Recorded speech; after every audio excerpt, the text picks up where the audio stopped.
There is something called dialectics, Hegelian dialectics, we can get into later. But the whole idea is to cause people to be frightened. And in order to frighten people, frightened and fearful people will do things for you. They will submit to you if they're sufficiently frightened. And so the governmental context of what I'm saying is that the government of this country wants people to be frightened. That's why they're continually turning criminals back out into the streets. They go in, they kill 15 people in a McDonald's. They get a $250 fine and a 3 years in jail, which is then when we find out what actually happened, they got 1 year, and the fine was commuted. And so they're back on the streets. They're turning murderers back on. There is no doubt in my mind that it is not because of loss of space, or they don't have the space for the criminals. They got space for you if you don't pay your taxes. The point is that they do not want. They want as much chaos in society as possible. It's a very simple. The World Health Organization came out a long time ago, and since then the FBI has concluded the same thing, that the truly criminal element in America is less than 1% of the total population of America are truly criminal element. 1% or less are the murderers, are the real serious criminals. Logic alone would tell you that if you put those people in jail or you put them to death, you don't have any more serious crime. Now what? Now you have very little need for the police department. You have very little need. The people now have more time to think about things. They don't have to worry about their children. They don't have to worry about their family. They don't have to worry about crime in the streets. Consequently, they can concentrate now on who's running this government.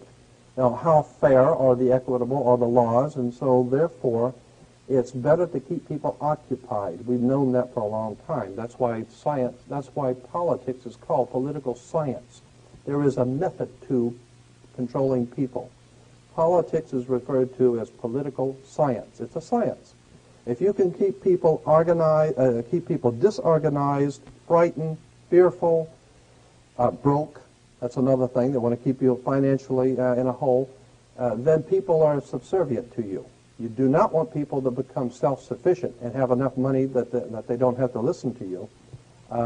You need crime, and you'll see why. And I'll show you today why you need a lot of crime. You need to let criminals back out into the streets. They talk about something. If you think about the logic behind these rules and behind these new laws we have, it's absolutely insanity. A criminal goes out, he kills somebody, what do? They take the gun away from the criminal and they let the criminal go free. Then they say that there's just a proliferation of crime. We can't do anything about this crime that's out of control, the drug trafficking and all the killings going on and the gangs killing each other. But the point is that if you don't pay your income tax, or if you do something that's against the government, in the system of things, if you get out of line, they will find you. The IRS will find you if you don't pay your income tax. You can go into the Amazon jungles, and they will come down there looking for you. And if they have to spend $7 million, they're going to find you, and they're going to bring you back here and make an example out of you. So if they have the power, this is the most powerful military nation on the face of the earth, ever devised by men. This nation is the most powerful military combine on earth. It has always been. And if you think about the time back in, 50 years ago in 1940, when the United States was a very infantile country, it didn't have all of the high technology it has today, and just within a couple of short years, it got its stuff together and was able to meet Adolf Hitler on the field of battle throughout the world, and was able to do a battle with the whole Nazi empire. But they can't do anything about the drugs in Pacoima. The problem is that they have total control over everything. So anytime you see things going on, just understand that the powers that be in this government want it that way. Franklin Roosevelt, probably most of you don't remember who he was. He was one of the presidents. Franklin Roosevelt made a statement publicly that I think is very important. He said that anytime you see anything happen in politics, you better understand it was planned that way. So anything that's going on in this country that you see that sounds crazy and lunacy, it's crazy and lunacy to you. But to those guys who are doing it, they know what they're doing. There is a method to the madness. I want to show you, and I think it'd be better if I just go on and begin with the slides, because I have so many of them, and I'll just stop and comment as we're going. Are we going to be able to... Well, I don't know. Let's see. Is that okay? Yeah, okay. On the dollar bill, you'll see on the back of the dollar bill, you'll see the symbol on the left-hand side of the bill, which is annuit coeptus, which means our enterprise is now a success, or our enterprise is crowned with success. Annuit coeptus. So you say, fine, so you have an enterprise and it's now crowned with success. What enterprise are you talking about? Novas ordo seclorum. Novas is novus, meaning new. Ordo is order, and seclorum is where we get the word secular, meaning the world. So it's new order of the world, the new world order. George Bush's new world order is now a success. But the problem is this was put on the dollar bill back in 1934. 1934 is when the Federal Reserve actually finally took total control of the United States monetary system, and that's when they said it is now a success, because this is a symbol. This is an emblem of a secret society. A secret society of Freemasons called the Illuminati, the German Bavarian Illuminati.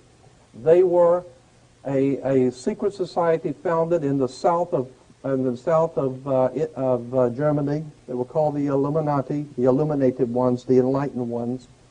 They they connected themselves to another group of Freemasons in France, in the south of France, referred to as the Pierre de Sion, French Grand Orient Temple Masons. And so this symbol today, while it's on the back of a $1 bill, it is also incidentally on a document in the British Museum and in the Louvre Museum. Both have some of the original writings of that sect of Freemasons in Germany that are today on display. And on one of the documents, it has that exact symbol, annuit coeptus, novus ordo seclorum, and that was in 1774 that the Bavarian Illuminati drew up their plans for what they were going to do in America and how they were going to do it. And that's not new. That's not just from 1934. That goes all the way back to 1774, 1775. It's a symbol of a secret society. The triangle at the top with the light emanating from around it is Horus, the god of the ancient Egyptians. Of course, this is an Egyptian pyramid. You don't find pyramids in America. You find them in Egypt. And that pyramid is the symbol of the eye, was in the Egyptian religion Horus, which was the newborn sun. Every morning when the sun came up, his name was Horus. There was that was the solar divinity in Egypt. Horus was God's son, the light of the world, who is risen. He is our risen Savior, our risen. And so Horus was referred to as God's son, and that's why the light is emanating from around, because it's the sun. The sun is a round eyeball of God, the ancient Egyptians believed. The pupil of God was the sun, and he's watching you. And therefore, the sun was very bright. And so today we even say someone who is extremely intelligent is brilliant. They're bright. And that's why God is, of course, the most brilliant of all. Therefore, the sun is the most brilliant because it's God's eye. All right, anyway, there are 13 layers on the pyramid. And the 1776 at the bottom is 1776. A lot of people think it's because of the country being founded in 1776. It has nothing to do with that. As I said, this is on a document published back in 1774, 75, and then in 1776 the Roman numerals appeared on it in Europe. So what it amounted to is that the 1776 was when this secret society actually formed itself into a secret society and put itself into operation. Like any other secret society or fraternal order, there's a few years in the formative stages. And then there's a time when they actually get a charter and come together and actually become an actual organization. And then they get a charter from the government and they actually are a legal organization. They were in operation in the 1760s, 1770s, but it wasn't until 1776 that they actually made themselves into a coherent order, and it was called the Order and Sect of the Illuminati.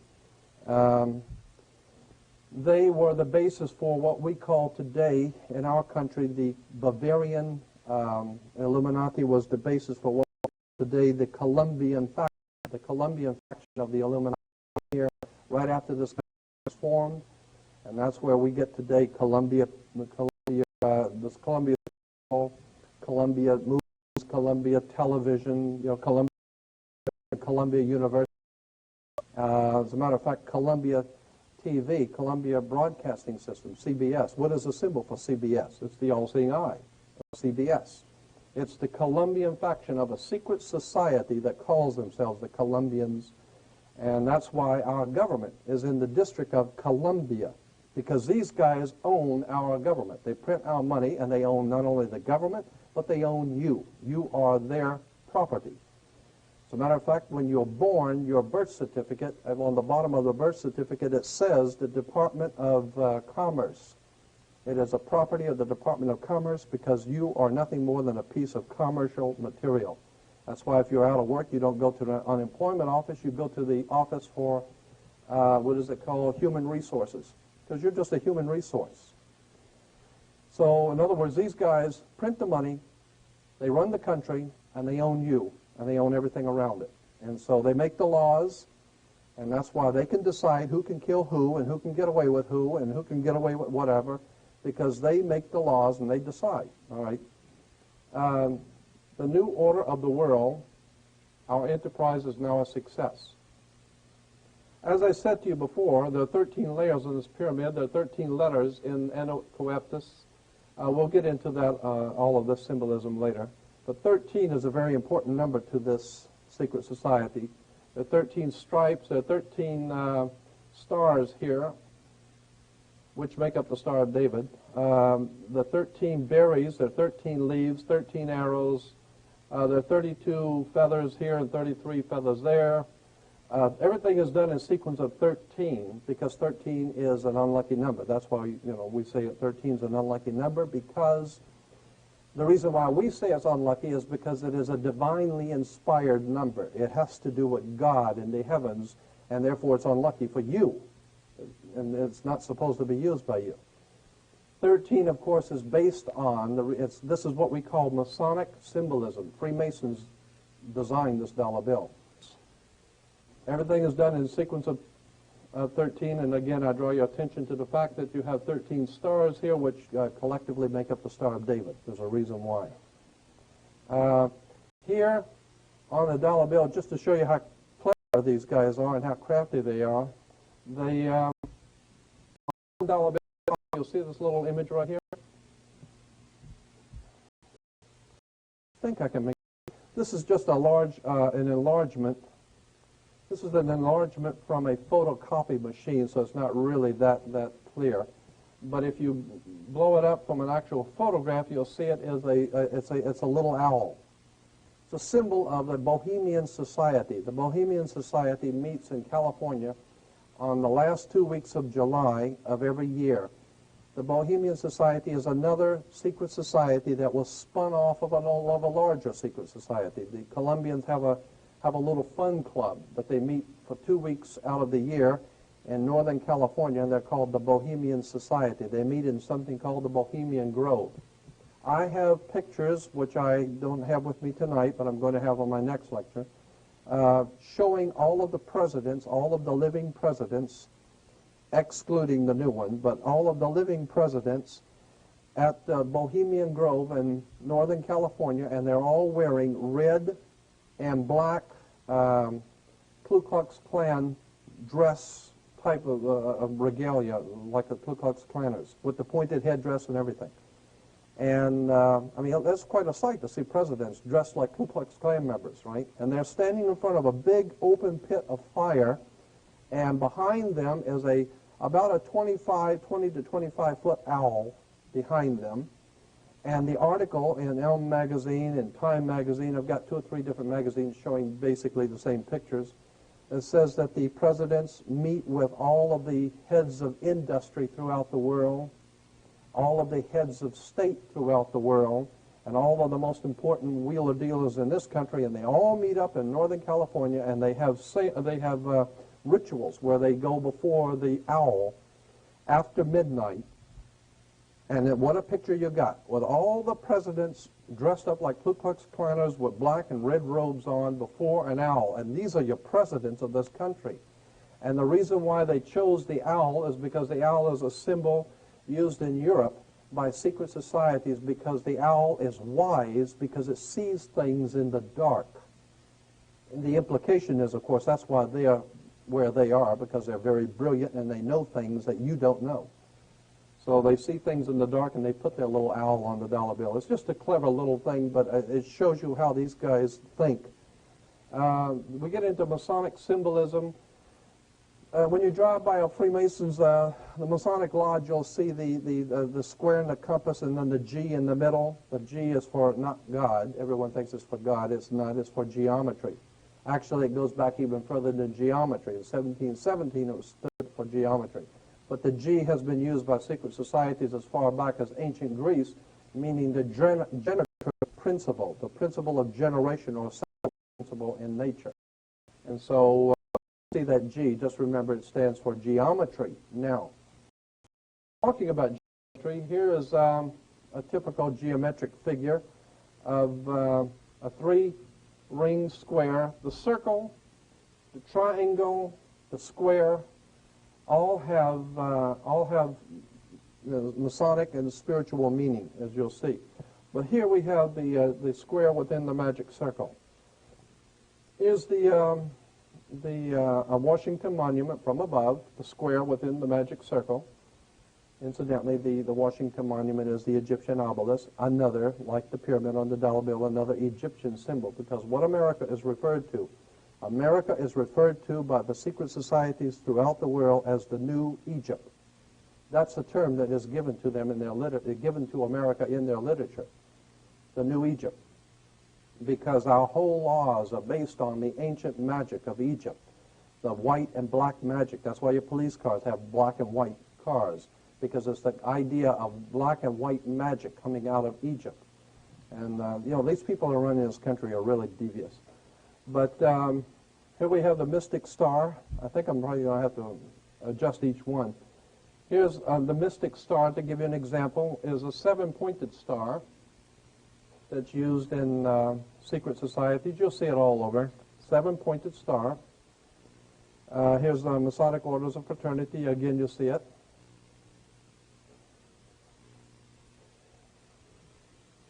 Golden Dawn, Enochian magic. Incidentally, as I said, this whole thing is going to be like a shotgun effect. I'm covering a lot of stuff. But the old symbol of John Wayne in the movies, remember in the old movies when the pilots were taking off on the aircraft carriers, you'd always see the military doing the thumbs up signal, when the planes were getting ready to take off, the thumbs up. Well, that thumbs up signal was developed for America by Aleister Crowley, one of the most master magicians the world's ever known. And he also developed for England, for Churchill, the victory sign, the V for victory. The V for victory is from the Jewish Masonic symbol for benediction and life. You'll see that in a few minutes too. But just to show you that symbols and emblems don't just happen. They're for a reason. They mean something. Again, we go back to the seven-pointed star. And California Highway Patrol, wait a minute, there it is. California Highway Patrol uses a seven-pointed star. It has to do with the Enochian magic. And it's a magical symbol. The seven, of course, is the same seven, but reason why we have 7 days of the week. The synagogues have the seven-candle lampstand, the seven-rayed kingdom. Everything is done in seven. It's a very important number. Here's a double cross, which was Roman Freemasonry. The double cross, which is Eastern, what do you call it, the Russian Orthodox, the Greek and the Eastern Orthodox Church uses the double cross, and it's appropriate because that's exactly what we're talking about here, a double cross. If we understand where that word came from, double cross implies that you've been deceived or been cheated or something. It's a symbol that means something, and I'll show you how it is incorporated into politics. The double cross like here, and of course on Exxon you have the double cross. And I had a letter from the Exxon Corporation asking them if that was the double cross of Eastern Freemasonry, and they said yes. That's why we did it that way. So, I mean, they don't mind telling you if you are smart enough to figure it out. They'll tell you. You write them, and they'll be very honest with you. Here's interesting. This is probably familiar to you. The five-pointed inverted pentagram is generally, the inverted pentagram is regarded as something representing evil. The five-pointed pentagram, penta, of course, being 5. If you take the arms off of a pentagram, the star, and when you have just the inside, you have what is called a pentagon. That's why the United States has a pentagon. The pentagon is a symbol. That's why, incidentally, can use the pentagon symbol as a Chrysler symbol, because they're the ones that produced all of the half-tracks and tanks and everything else in the United States in World War for the Pentagon. So they still use the symbol of the Pentagon. But what's interesting, this is on the upside down with the two pointing up, and this is a symbol, of course, as I said, representing when you see a lot of these killers and rapists and murderers, you know, with the five-pointed pentagram. Here it is again, just showing you how it has its connotation with the pointing down, being the devil. Here's the first synagogue in Los Angeles of the B'nai B'rith in 1873, and up here, what do you see, is the inverted pentagram. We're talking about this is the first synagogue in Los Angeles, and they're using an inverted pentagram, which everyone knows is associated from the earliest ages in the Middle Ages with devil worship, okay? Here's a seven-rayed kingdom of God, how the seven flames and the seven candles of light. Incidentally, the seven-candle lampstand in the synagogue, the seven candles represent the seven lights of the heavens, Mercury, Venus, Mars, Jupiter, Saturn, the sun, and the moon, the seven ancient gods of the ancient world. So when you see the seven candle, that's a very holy seven-candle lampstand. No, it just represents the seven little lights in the heavens. And each one of those lights represented a god. Each one of those gods represented a day. So therefore, we have 7 days of the week to honor the seven-candle lampstand of the seven ancient gods of the world. It's all very metaphysical. It's all very strange, and it's all very well put together. If you understand how it works. Here's the shell oil. To give you an idea, well, let me back it up. I moved too quick on that. Here's the Panorama Mall, has an emblem, a symbol, and I put the shell symbol next to it so you can see what we're talking about here in shell is the sun rising between two triangles. The sun rising between, that's a sunrise, it's not a shell. Just like the Toyota, you see the sun rising, and I wrote a letter to the Shell Oil Corporation, and I sent them pictures like this, and I had some extensive research material I sent with them and said, is this true? Is this not, in fact, a shell, but it is a sunrise, which is a symbol of a secret society in Europe, and it is used in this way? And they said, yes. They wrote back and said, yes, it is a secret society symbol. It's been used for the last 100 years. Prince Bernard of the Netherlands was a member of this secret society. And so when you drive by a shell, just remember, it's not a shell, it's a sunrise of a secret society, and I'll get into that, what it means later. And it's just to show you how emblems and symbols all around us, and we don't even know what they mean. Here's another one. The eight-pointed star is two squares superimposed on each other. Get it better. There's a square here, and then the square here, and it's called the double square of Freemasonry. The reason for the double square, the first square means that you play fair and square. You know, when you play baseball down at the town square, and if you, anything which is legitimate and right according to the secret societies is square. You play fair and square. And if you go to jail, they'll give you 3 square meals. It's fair. It's the right thing to do, right? And so the whole idea is square means that everything which is right and legal and just and everything's squared.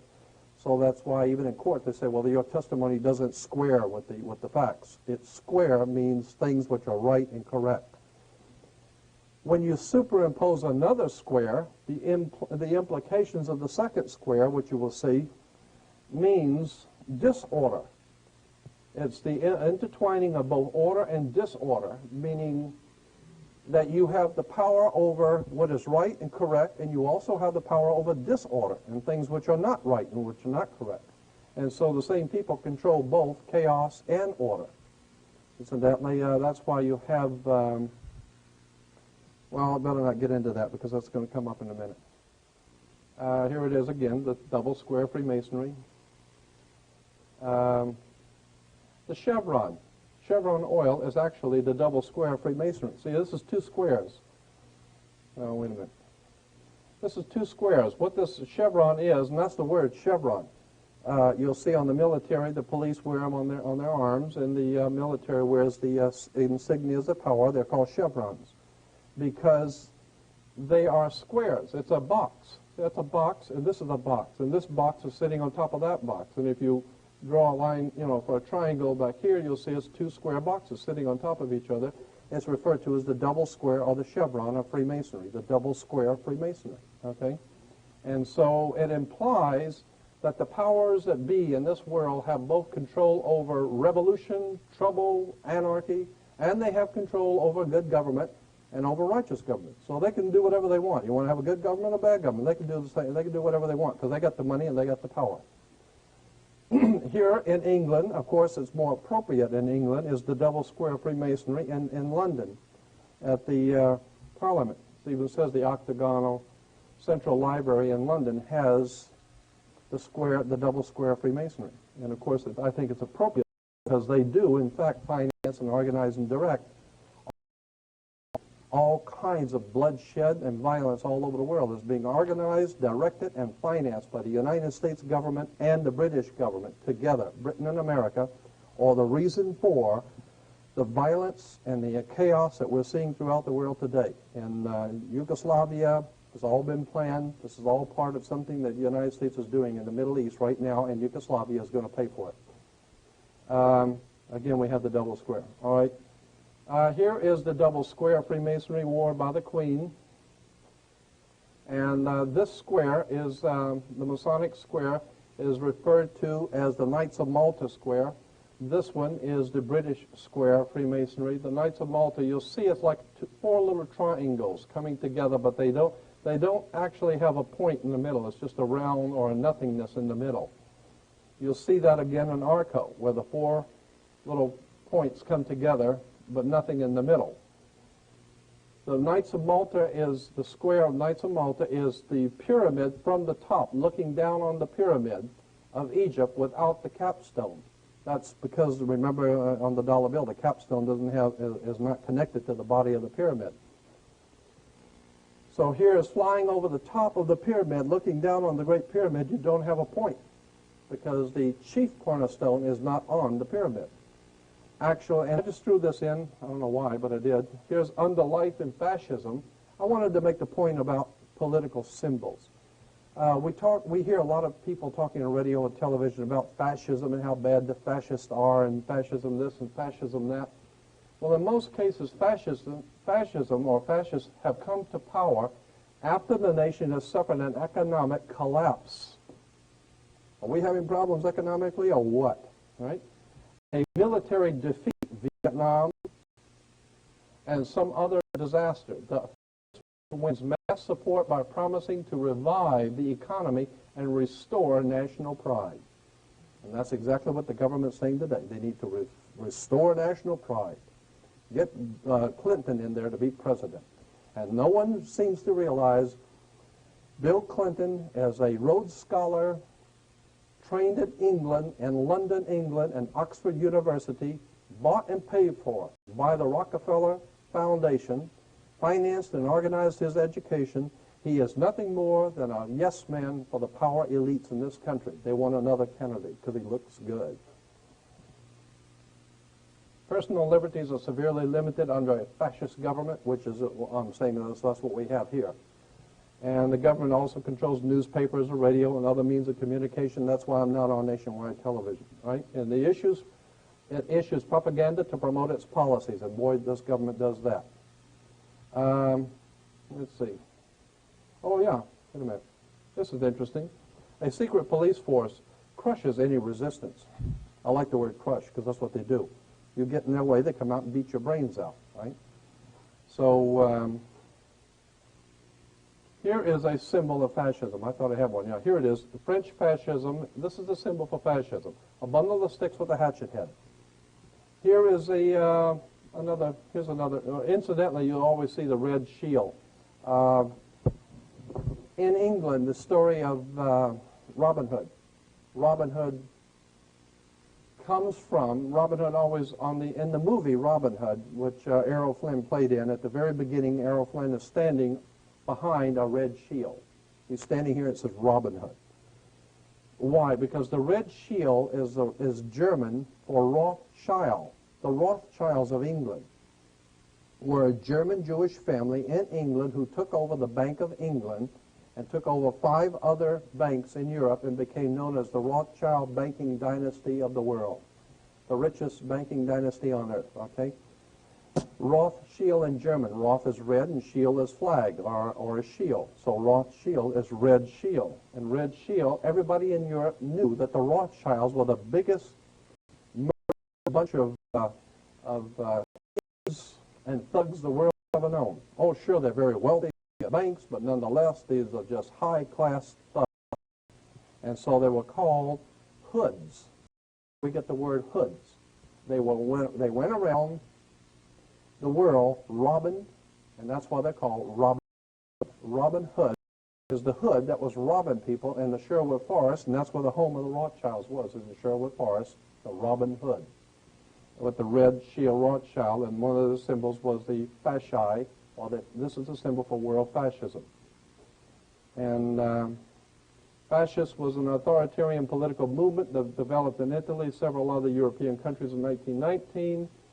Its name was derived from the fasces, this thing here, an ancient Roman symbol of authority consisting of a bundle of rods and an axe.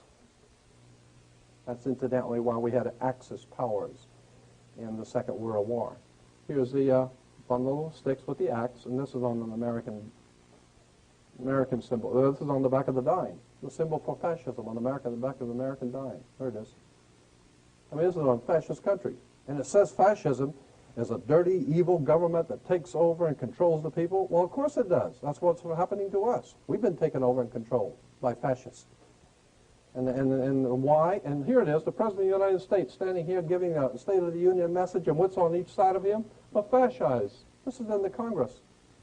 In the Congress, there are symbols of power for the President. There's 2 large fascis, and very few people have ever even noticed them. They're looking at this guy, and they don't even see these symbols of world fascist power, okay? And in case you're so blind you can't see, I blew one up and make sure you can see it. That is a fasci. A bundle of sticks with a hatchet head, and it was used in Rome. Let me explain why it's a bundle of sticks. The idea was in the Roman Empire that Rome could not police the world. What Rome needed to do was to collectivize a police force. That's why George Bush keeps talking about it's not just us in the Middle East, not just us in the Middle East, it's a conglomerate, it's a group of us. We merely represent a contingent of a group of nations there, not just America. That's the concept of fascism. It's not one stick, it's many sticks joined together with a hatchet head. So one person, one government can't do it, Bush says. What we need is a united nations where we can all unite our sticks together, and now we got power. Now everybody crawls on their knees and kiss the boots because they have a collective consensus of fascist rulers. All these guys get together. That's like the East Side Mafia getting together with the West Side and bring in the New York boys and some of the families out on the West Coast and put this thing together and really rip these people good. And that's what the symbol of fascism means. They now have an axe tied together with a consensus of power. We have a fascist world government right here in America. Here's the United States Senate. 2 fascis on the Senate. I mean, even in playing cards, you got fascis with the king and the jack. That means something. There's a reason why the ace is the highest card in the deck. That's something else. Aces are always higher than the king for a reason. Here's another symbol, a geometric symbol used in Freemasonry. by these secret societies. The triangle, the pyramid, within the circle again. And incidentally, the pyramid or the triangle is important because it goes back to the old pyramid of Cheops, which incidentally, I don't know if you know this, but the big pyramid called the Pyramid of Cheops in Egypt has no peak. It has no point. It has no point on it. The chief cornerstone of the point never was there. And the circle represents, of course, the sun. This is the sun, always the circle. And it has to do with Stonehenge. Stonehenge is a symbol for the sun in the old ancient Anglo-Saxon Germanic secret society. So that's why Stonehenge and the pyramid are connected. The numerology and Stonehenge and the pyramid are both the same. There's a lot of interesting stuff there when you get into the numerology of the pyramid and Stonehenge. But here's an example of how symbols are used. All right, here's a dictionary of Freemasonry, and here, I'll blow it up. You'll see the triangle and the circle again, and here's the cross and the crown, and we'll go through that in Holy Bible, and the G again for God, which is actually geometry. But this is the triangle and the circle, okay? It's because of the triangle and the circle here. And it has to do with God. It's a symbol of God. It's used in Freemasonry. It's, again, we'll go through. Here's the Bible, Star of David, and up here at the top, and here it is. But over here on the bottom is the Royal Arch. You may have heard of that in Freemasonry, the Royal Arch degree. And there it is again. And here you'll see it used in churches. The School of Theology at Claremont. Yeah. You see it right there? Used in churches because Claremont School of Theology is a Masonic college. It's financed, organized, and directed by a secret society in Europe. Yeah. And but people don't realize that because it's a church. It has to be holy. And there's nothing holy about it. This is a very powerful secret societies operating throughout the world behind our government and behind governments throughout the world, and they have tied themselves in and set up what they call a religious establishment. And a religious establishment is nothing more than a front man for a very powerful secret societies operating in the world. So they may look holy, but you better do your homework. There's more to religion than meets the eye. Here's the King and Queen of England with the triangle and the circle above them. And incidentally, this is a whole different subject of the British royalty. The reason why we call them the royal family comes from Egypt. Osiris, Isis, and Horus were the original trinity in Egypt that was referred to in Egypt as the Holy Family, the royal family. That's where they get the royal family, because of the triangle, the pyramid of Egypt, with God's son, Horus, rising. And so there's nothing holy about these people at all, okay?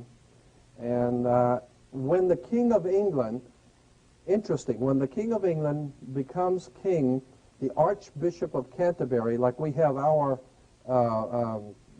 religious, I don't even know who it is, but when the King of England is crowned king, listen to what the Archbishop of Canterbury has the king say in his inauguration ceremony. Prince Charles, if he becomes king, incidentally he won't, but if he did become king, would say upon taking the throne, the Archbishop says, "You are now being crowned King of England for Jesus Christ. You are sitting on the throne of David for Jehovah, the God of the Old Testament. You are, in fact, Messiah, waiting for, or Shiloh, who is waiting for the Messiah to come back. So you are going to rule God's kingdom until Jesus Christ comes back." That's what the king is told in his initiation rites. The King of England sits on the throne of the God of the Old Testament for Jesus Christ.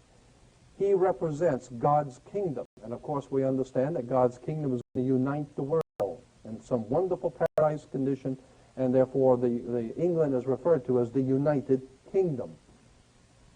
So this is it gets very, very interesting when you see where royalty comes from. They actually believe that God put them there. They're a holy family.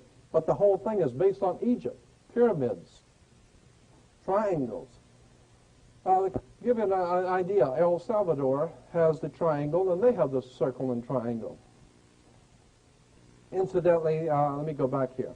There's a little thing, I'm going to have to get into that on my next one because I don't have any slides to really show you, but there's something called a Phrygian or Phrygian Cap of Liberty. It's a cap that the old French Illuminati Freemasons wore when they overthrew the French monarchy and the French Revolution. You'll read about in school the French Revolution, those guys who actually overthrew the French government and the French Revolution. They all wore a little cap. It was like a stocking cap, a red stocking cap. And that was a symbol of something called the Phrygian cap of liberty. It goes back to the ancient Roman societies in ancient Rome. And I'm not going to get into it because it's a very interesting subject on this Phrygian cap of liberty, and you'll see it many times and what it means. But the point I'm making here is that the triangle is within the circle even in Nicaragua. And, wait a minute, I'm missing something here. Nicaragua and El Salvador, right. And those are the two, incidentally, the two countries we've had a lot of trouble with in war down in Central America because of this symbol here. That's what is causing the war, is a symbol in the middle. It's called the Phrygian or Phrygian cap of liberty. Just shows you how the triangle and the circle is used. Here's another symbol of Freemasonry. On the Bible, you'll see the cross and the crown. The cross and the crown, of course, is the cross of Jesus within the crown of salvation or whatever. But if you go back to Freemasonry again, you'll see the cross and the crown. The cross and the crown is actually on a chart of Freemasonry, the Scottish and York Rite. We have two rites of Freemasonry in America. The two most important ones are the Scottish and York Rite. The York Rite comes from England, York, England. And when the York Rite came from England, and again I'm saying that this is like a shotgun effect. I'm just making you aware of some interesting little connections. We can get into all of this later. But the York Rite comes out of York, England, and the Duke of York. Prince Andrew is the Duke of York. The Duke of York, the York Rite Freemasons come to America. When America was founded, the first thing they did when the Columbians came over, the York Rite Freemasons came over. And they set up what they call New York. And New York is the Empire State. That's why we have an Empire State Building. New York is the Empire State because it's the new state of the empire, of the New World. It's the New World's Empire State. And the Empire Strikes Back. We get into George Lucas, Steven Spielberg with their Empire Strikes Back and all of that kind of stuff. Because there's symbolism in these Indiana Jones and all that, Star Wars stuff. But anyway, here's the Scottish Rite. They have 33 degrees. That's the reason why you have degrees of Freemasonry. See, the first, second, and third degree. At the third degree, that's why, incidentally, when you're in court or the cops pick you up, they give you the third degree. Right? Reason because the police department is a Masonic order. They wear the Masonic symbols of power on their arm. Incidentally, that's why they call the armed forces, because they use their arm to beat your brains out. And here's the three layers of Freemasonry, first, second, and third degree. They're giving you the third degree. Then once you become a third degree Mason, you can either go into the Scottish Rite or you can go into the York Rite. The Scottish Rite is referred to as the Egyptian Rite. Everything that they teach and believe is based on Egypt. Or you go into the York Rite and everything they teach and believe is based on the old York order, which is supposedly called Christian. Right? So at the, here again, you have the Royal Arch Masons. Royal Arch is very important with the triangle and the circle, and there's the Knights Templar emblem again with the cross and the crown. The Order of the Red Cross is one of them, and here's the Order of Malta. When you're giving money to the Red Cross, just remember where it's going to a Masonic order. And that's why, incidentally, Red Cross can go behind enemy lines during wartime and negotiate for prisoners. Why can they go behind enemy lines and you can't? Because they're part of the war. They are part of the establishment. They operate on both sides. So we got Royal Arch Masons with the triangle representing the pyramid within the sun. We got the Red Cross, the Order of Malta, and that's why Bush went to the island of Malta. They have this summit, and a summit is the top of a mountain, and the pyramid is the old mountain of God. And here's the York Rite with the Order of Knights Templar again. Now here is, I'm just showing you this so that, here is the, again, it says the pilgrimage to Virginia of the Knights Templars with the cross and the crown and the Star of David with the Masonic handshake. That's the Knights Templar Masonic Order, and here it is on the Watchtower Society of Jehovah's Witnesses. So A lot of people, poor Jehovah's Witnesses, they have no idea in the world that the man that founded their order, Charles Taze Russell, was in fact a York Rite Freemason. He was financed out of London, England by Lord Philippi de Rothschild. His money came from England to found an order called British Israel Freemasonry. He is nothing more than a Freemasonic conspirator to help the masters in England take over our banking system and our government and have everybody prepared to crawl on their knees and wait for God's kingdom, and Jehovah's going to come to save you. Don't bet on it. Cross and the Crown Lutheran Church. It's many places. Kingdom Identity Ministries, we got the Cross and the Crown. It's found in different churches throughout. Here it is again. All the, these are like what am I trying to say? A catalog for religious symbols. And here's a grinning chess-eye cat with his and he's got the cross and the crown. So when you go to churches and you see this cross and the crown, just know there ain't nothing holy about it and don't represent nothing holy. It represents a very powerful secret society. Same people who are printing your money are directing the churches. Freemasonic orders. Here's Christian Science, cross and the crown. Mary Baker Eddy's husband was a Freemason in Germany. He was connected to the cross and the crown of the York Rite. You find it everywhere. And I'm just making a point, and the point I'm making here is that so many things that we see in churches we think are religious, we haven't got the faintest idea where these churches came from and what they mean. Here it is on church rings, commitment to Christ, and where they have Masonic symbols on the...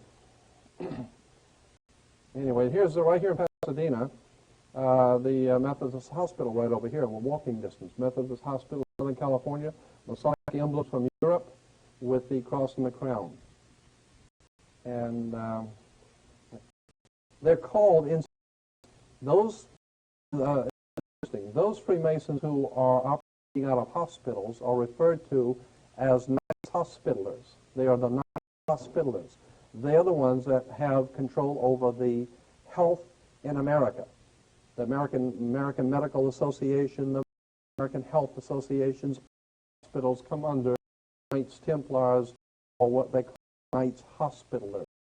So when you hear all this crying and complaining by the politicians talking about the absolutely prohibitive cost of medical care, what they're saying is our brothers in the Knights of Hospital, the Knights Hospitallers, need some more money.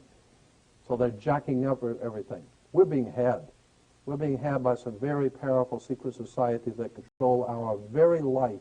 Everything we see, everything we hear, our food is dominated by them. They're putting chemicals in our food. They're killing our people. They're beating people up in the street. They don't really care. These are fascists.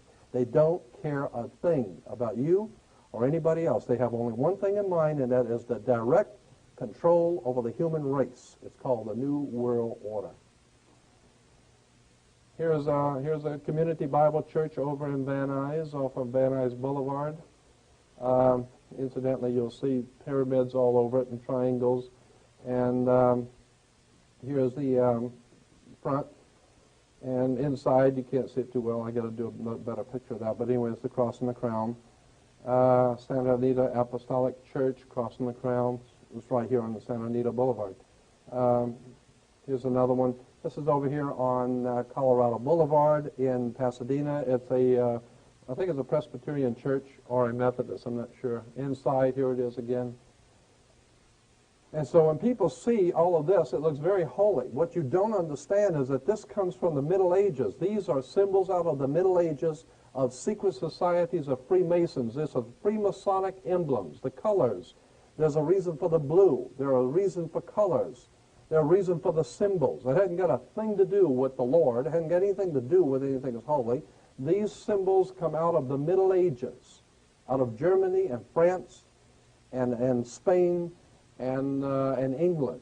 And as they move into our country and taking over our land and subverting us into slaves, they give us all of these symbols and emblems with their Masonic order of Knights Templars. And they think they have pulled it off. But like Lincoln said, you can fool some of the people some of the time and most of the people all the time, but you can't fool everybody all the time. They haven't fooled me. I've been on this for 35 years. I got associated with this through my mother's uncle, When I was a little kid, he worked at the Vatican Secretary of State's office as a civilian.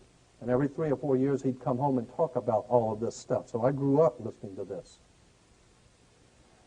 And here's a sovereign grand commander's flag for world Freemasonry. Okay? And on the supreme flag, which is, of course, they accepted all over the world. Incidentally, if you go into a court today, when you go into a court, if you see an American flag in any court, state or federal court, if it has a gold fringe around the flag, do you know what that means? There's a very good reason why certain flags have a gold fringe, and other courts, the flag does not have a gold fringe. According to international maritime admiralty law, when a government is at war, it must fly its flag with a gold fringe to show sovereignty in a point of war, in a time of war. It's called martial law. In a time of war, flags have gold trim, which means before we were this country and we were happy. We're at war. You see that gold? That means sovereignty. We are at war. Gold fringe means martial law. So when you go into a courtroom to pay your fines or ticket or anything, and you see the American flag with gold fringe, that means this is a military court. This is martial law. And they have the right to beat your brains out with a stick if they want to. This is not a civil court. It is martial law court under military control. And the judges know that. And most people don't understand that. But anyway, on this world symbol for Freemasonry flag, you'll see the snake biting its tail. That has to do with something occult. But the words Ordo Ab Chao, you'll see it, Ordo Ab Chao. You'll see it in Masonic literature, the double-headed eagle. Incidentally, you've probably seen the double-headed eagle many times. The double-headed eagle in Freemasonry means the Masonic order is symbolized by the eagle. Incidentally, we have an eagle as our symbol in America. But the double-headed eagle means that it is a Masonic order that has jurisdiction, like the eagle of America has jurisdiction over us. The double-headed eagle implies, according to Masonic literature and all their reference works, implies that the Masonic order has jurisdiction over the Eastern world and over the Western world, over the East and West. So in Russia and China and all those bad, evil people over there, as opposed to Western Europe and America and England and the West, it's still the same game. Ordo Ab Chao, in Latin, order out of chaos. What we're talking about here is these people are causing, financing, organizing, and directing chaos. And for what purpose? To bring about a new order. To keep you frightened, keep you scared, keep you broke, and keep you on your toes. And while they're keeping this chaos going, they are instituting a new order, and you didn't even know it. In other words, it was bad enough as it was. It's really going to get bad. You see it everywhere. Incidentally, you'll always, when you see Masonic orders, you drive by and you see in front of Masonic lodges, you'll always see the double-headed eagle perched on a sword, always on a sword. Because they said real power comes from the sword. And that's the way you create chaos, is with the sword, with violence. And out of that violence, Ordo Ab Chao, order out of chaos. That's why they had television shows, comedy shows, few years ago on television. One was Get Smart. While they tell you, anytime somebody's telling you get smart means that you're implying you're an idiot. Get smart, wake up. Get smart. What were the two sides in Get Smart? One was chaos, and the other was control. Right? Get smart, wake up. This is what's going on here. It's a scam. So when you see that everything, all this rioting and all this killing, and the gangs killing, that's all being planned. This government is planning gang warfare. They want the gangs to kill each other. That's part of the strategy. It's incredible. Ordo Ab Chao. Anyway, order from chaos to control.